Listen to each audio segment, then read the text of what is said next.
Land Life and the Birth Certificate Question, Reflections on Identity and State Records.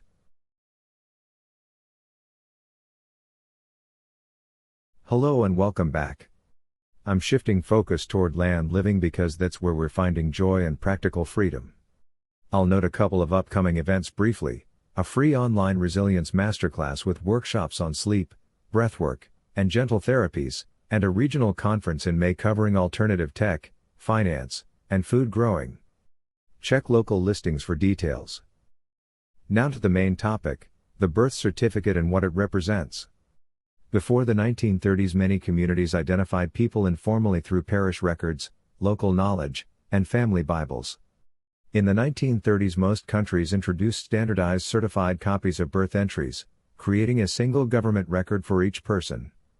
That transition centralized identity in a way earlier societies did not need. That legal representation raises questions.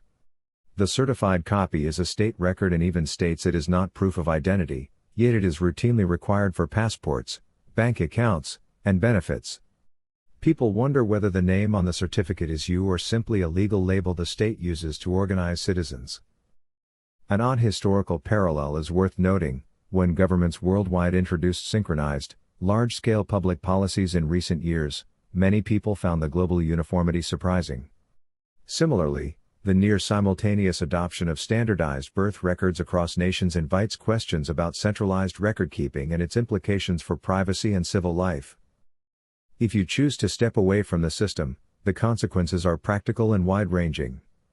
Access to banking, pensions, healthcare, and many public services depends on accepting state records and a legal identity. Rejecting that framework requires radical alternatives and often means giving up standard financial and civic participation.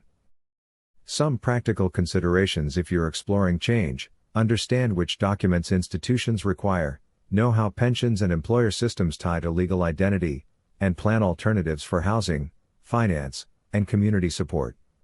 Reclaiming self-responsibility on the land can expand autonomy, but it also requires clear preparation and acceptance of trade-offs. This is a complicated topic that touches law, history, and personal choice.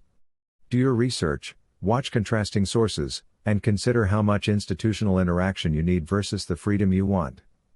Thanks for listening. I'll speak again soon.